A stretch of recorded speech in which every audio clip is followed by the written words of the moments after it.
Olá, sejam todos bem-vindos a mais um episódio do Gene Highlights. Hoje o tema a ser abordado é AVC isquêmico, um tema de grande relevância, por isso vários episódios dedicados a isso. Nessa oportunidade recebemos o Heitor Alves. O Heitor é um colega neuroradiologista brasileiro que tem uma experiência recente de trabalho em pesquisa com o grupo holandês que desenvolveu o estudo Mr. Clean e que gostaríamos de aproveitar essa oportunidade e aprender um pouco com essa experiência do Heitor. Muito obrigado por contribuir com esse projeto e gostaria que você explicasse um pouco essa sua experiência, por favor. Então, primeiro eu queria agradecer o convite da sociedade, senhor. E a experiência do Mr. Clean foi incrível, né? De ficar com um grupo lá, é um grupo muito focado em pesquisa, muito pragmático e que desenvolveu um estudo que é um divisor de águas. Então, vários trials estavam randomizando pacientes entre o tratamento convencional com trombolítico endovenoso, né, com alteplase, e o tratamento convencional mais o endovascular. E o Mr. Clean foi o primeiro grande trial que demonstrou esse benefício do tratamento endovascular, e a partir daí todos os outros trials pararam. E outra importante peculiaridade do Mr. Clean é que ele teve o critério de inclusão mais amplo. Então, eles trataram pacientes independente de aspectos, independente de colateral, independente de perfusão. Então, como eles têm pacientes mais heterogêneos, é mais fácil identificar depois quais desses pacientes tiveram maior benefício do tratamento. Nesse momento em que há uma mudança de paradigma e se estabelece a trombólise mecânica intraarterial como um tratamento efetivo para o AVC isquêmico, a partir da publicação do Mr. Clean, quais são as perguntas que restaram e como é que tem se desenvolvido as pesquisas para respondê-las? Então, algumas perguntas já estão sendo respondidas, né? Então, a principal pergunta era, e os pacientes que chegam depois de 6 horas? Então, a gente já tem o Down, já tem o Diffuse, que são trials que randomizaram e demonstraram o benefício desses pacientes a serem tratados também. A gente tem a pergunta das oclusões distais. Então, muitos trials só trataram M1 e artéria carótida interna, outros trataram M2. Os benefícios do tratamento de trombos mais distais, alguns deram positivo, outros nem tanto. Então, ainda tem muita discussão relevante sobre essas oclusões mais distais. E a que está mais esquentando as discussões sobre a manutenção do tratamento endovenoso com a alteplase. Então agora já está começando os novos trials que fazem o tratamento endovascular e um grupo recebe alteplase e outro grupo não. Já começaram os trials que estão randomizando isso para ver se tem realmente benefício ou não manter a alteplase. O tratamento intravenoso cresceu ao longo dos anos 2000, da primeira década, e depois se somou a ele o intraarterial. Agora o questionamento é se vale a pena fazer os dois ou manter só o intraarterial.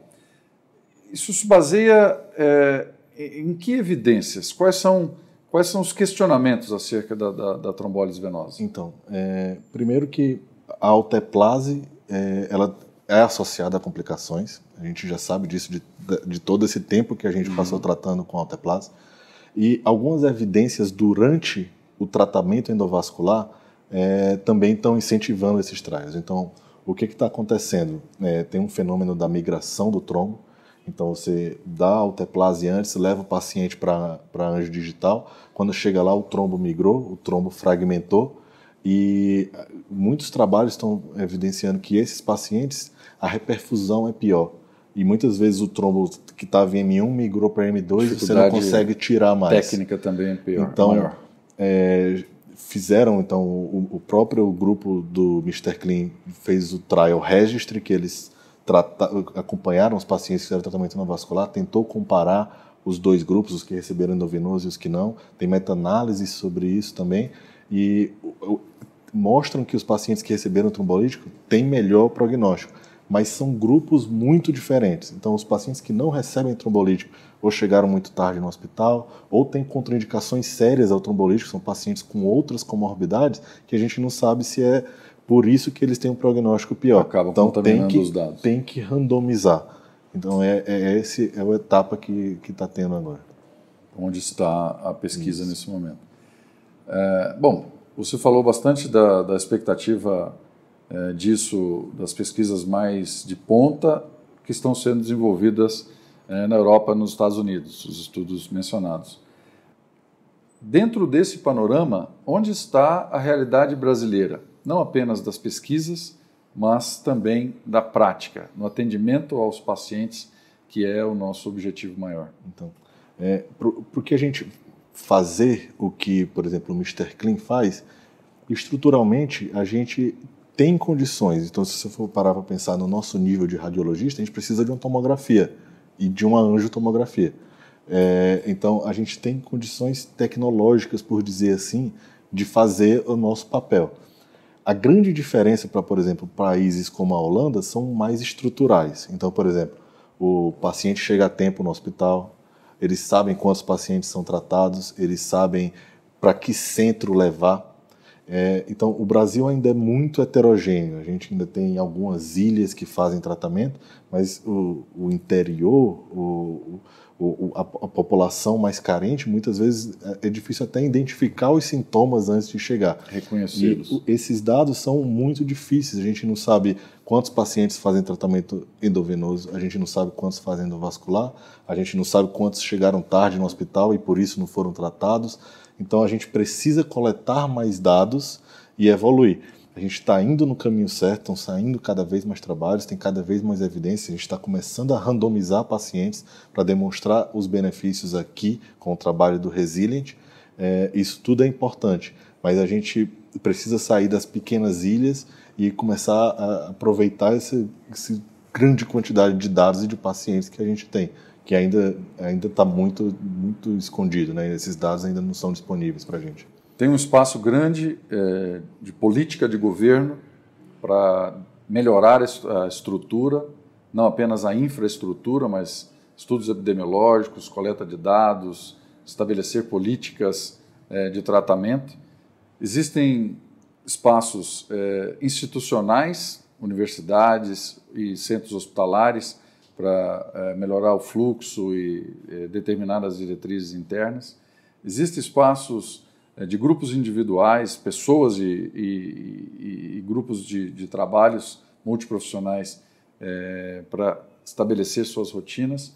E, obviamente, existem espaços de associações, sociedades que podem contribuir com esse processo. Exatamente nesse caminho que a Sociedade Paulista de Radiologia vem estimulando a educação continuada e incentivando os seus associados a buscar o conhecimento, a compartilhar experiências como a sua, que eu agradeço novamente, para que possamos levar isso a todos os colegas médicos radiologistas que trabalham nas diferentes regiões do país, que possam aproveitar o conhecimento acumulado e disseminá-lo para que o benefício maior dos nossos pacientes seja atingido, que é, de fato, o objetivo de todos nós médicos.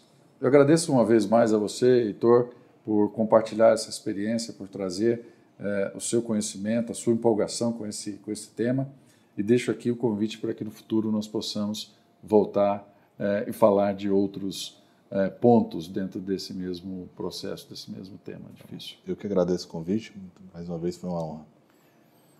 Agradeço a todos pela audiência, espero que compartilhem esses vídeos, que possam disseminá-lo nas redes sociais, para que mais pessoas, mais colegas médicos e médicos radiologistas possam aproveitar esse tema.